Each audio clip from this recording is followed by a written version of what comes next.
السلام علیکم۔ شروع اللہ کے نام سے جو بڑا مہربان نہایت رحم کرنے والا ہے۔ ایک عورت کا شوہر ہر وقت کسی نہ کسی مہمان کو گھر لے آتا اور اپنی بیوی سے کہتا ان کے لیے کھانے کا انتظام کرو۔ روزانہ وہ مہمان کے لیے کھانا تیار کرتی۔ آخر کار وہ روز کے معمول سے تنگ آ گئی اور ایک دن رسول پاک صلی اللہ علیہ وآلہ وسلم کے پاس گئی اور کہنے لگی، یا رسول اللہ صلی اللہ علیہ وآلہ وسلم، میرا شوہر روزانہ کسی مہمان کو گھر لے آتا ہے اور میں کھانے بنا بنا کے تھک جاتی ہوں۔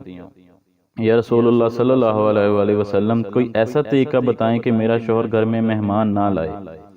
اس وقت نبی پاک صلی اللہ علیہ وآلہ وسلم خاموش رہے اور وہ عورت نبی پاک صلی اللہ علیہ وآلہ وسلم کی خاموشی دیکھ کے گھر واپس آ گئی۔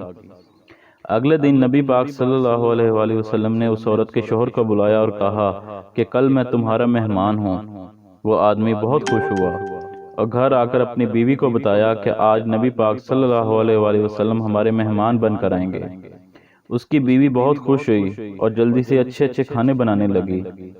جب نبی پاک صلی اللہ علیہ وآلہ وسلم اس عورت کے گھر آئے تو نبی پاک صلی اللہ علیہ وسلم نے اس کے شوہر سے کہا کہ جب میں کھانا کھا کر واپس جانے لگوں تو اپنی بیوی سے کہنا میرے گھر سے نکلنے تک پیچھے دیکھتی رہے۔ اس کی بیوی نے ایسا ہی کیا۔ جب نبی پاک صلی اللہ علیہ وآلہ وسلم واپس جانے لگے تو اس عورت نے کیا دیکھا کہ رسول اللہ صلی اللہ علیہ وآلہ وسلم کے ساتھ بچھو، سانپ اور کیڑے مکوڑے سب ساتھ جا رہے تھے۔ وہ یہ منظر دیکھ کر بے ہوش ہو گئی۔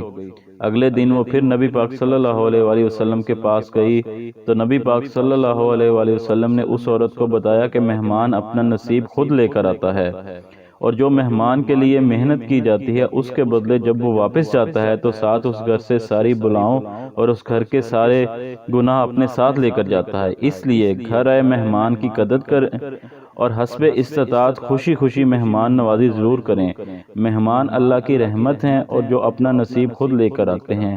اللہ پاک ہمیں ہدایت دے، آمین۔ خدا حافظ۔